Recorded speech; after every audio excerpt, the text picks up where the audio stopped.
Olá, meus irmãos, eu quero continuar a falar sobre a teologia reformada e comunicação.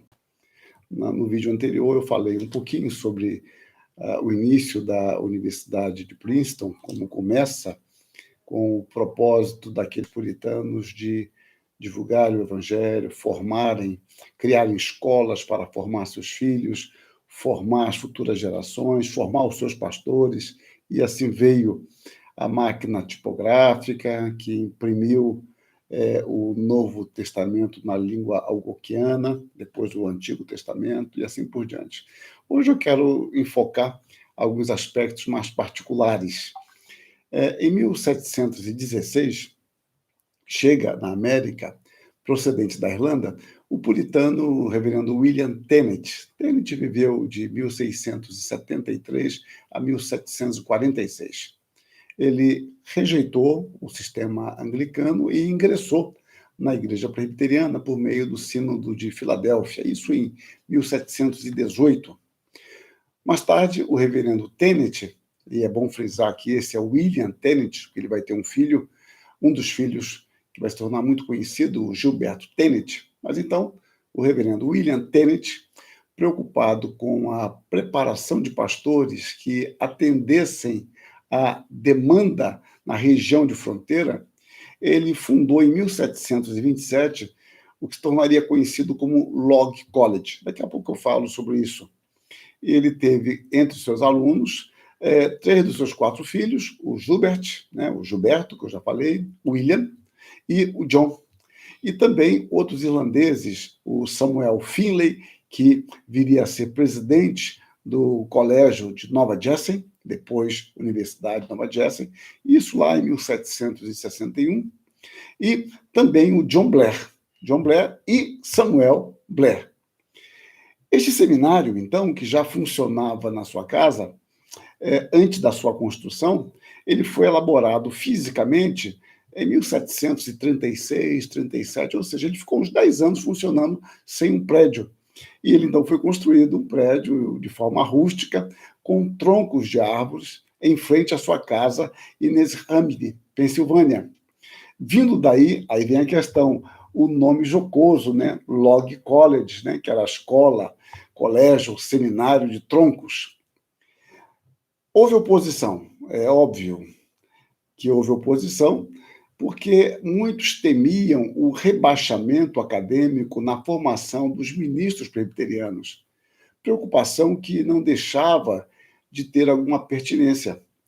O Log College cumpriu seu papel, sendo seus antigos alunos capazes de levar o evangelho às regiões mais longínquas. Aí você observa a questão da comunicação do evangelho. As regiões mais longínquas da Pensilvânia, as Carolinas do Norte e do Sul. Havia carência de pastores e muitos dos fiéis presbiterianos, carentes de assistência pastoral, por vezes enfraqueciam-se em sua fé. E esses jovens que foram se formando no Log College formaram escolas semelhantes. Eles construíram outras iguais que produziram cristãos devotos, pregadores fervorosos, e os modestos inícios foram, então, grandemente abençoados e abençoadores. E você observa que isso é muito comum de acontecer. Não estou querendo dizer que toda obra que comece muito modestamente, ela vai prosperar. Mas acontece isso com muita frequência. Os grandes trabalhos de grandes denominações, ou pequenas denominações, não importa, começaram, em geral, de uma forma muito modesta. Eu não vou citar exemplos aqui no Brasil, nos quais eu participei e ainda participo, porque seria muito anacrônico. Mas, vamos lá. Então, o Gilberto Tennent, aluno do primitivo Log College, foi licenciado pelo Presbitério de Filadélfia, trabalhando por um breve tempo como assistente do seu pai no Log College. Posteriormente foi ordenado, foi instalado pastor na igreja de New Brunswick, no Vale Raritan, New Jersey, no outono de 1727.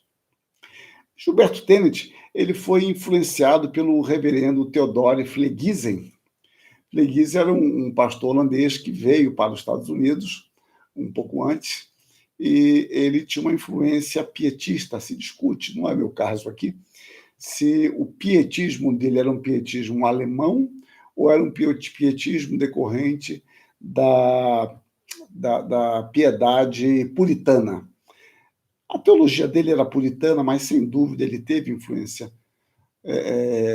pietista alemã, já que o pietismo alcançou uma boa influência na Holanda e, neste período, também nos Estados Unidos. Embora isso aí é de sua menos importância aqui.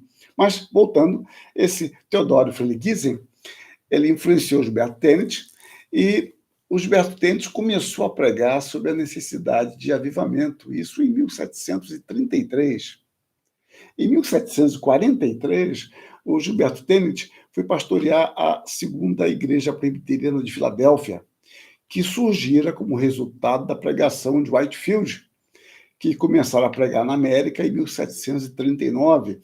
O Whitefield vai se tornar um bom amigo, os dois vão colaborar juntos, né? Ele e o Gilberto Tennent.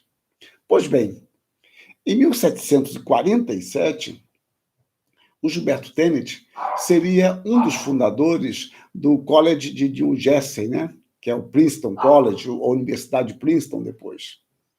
E em 1753 a 1755, o Tennent, Gilberto Tennent, juntamente com o reverendo Samuel Davis, também antigo aluno do Log College, ele é considerado um dos maiores pregadores americanos do século XVIII e notável compositor, né, o Samuel Davis. Então, Samuel Davis, Gilberto Tennent, ambos conseguiram levantar na Inglaterra, por meio de doações, mais de 400 mil libras para o College de New Jersey, quantia essa que ultrapassou em muito as suas expectativas.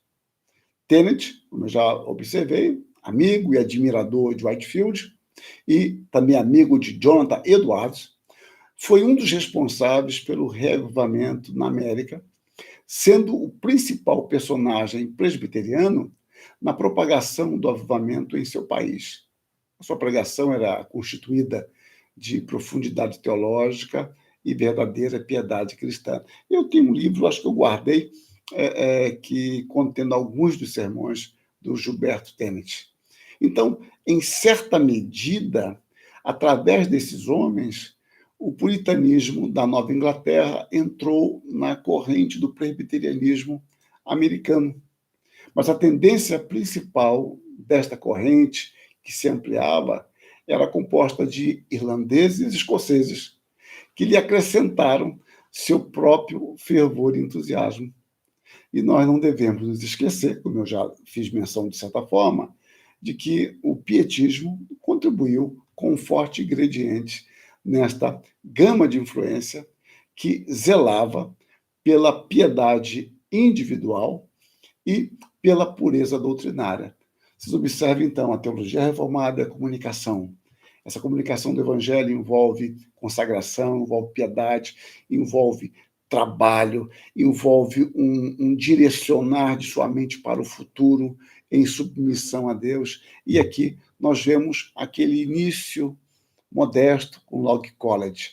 Ali nós encontramos elementos fundamentais, precursores para a criação do college, né? Princeton College, da Universidade de Princeton. Para não me alongar muito aqui, eu vou falar um pouquinho mais no próximo vídeo e falar um pouquinho sobre Princeton, aí sobre o seminário e como essa matriz é a mesma. Acho que Deus nos ilumine, nos dê direcionamento e nos faça pensar e atuar onde nós estamos, no período que nós vivemos e como nós podemos comunicar o Evangelho, nós como teólogos, como cristãos reformados, no período que Deus nos deu, nesta fase de vida, como podemos fazer para a glória de Deus. Que Deus nos abençoe. Amém.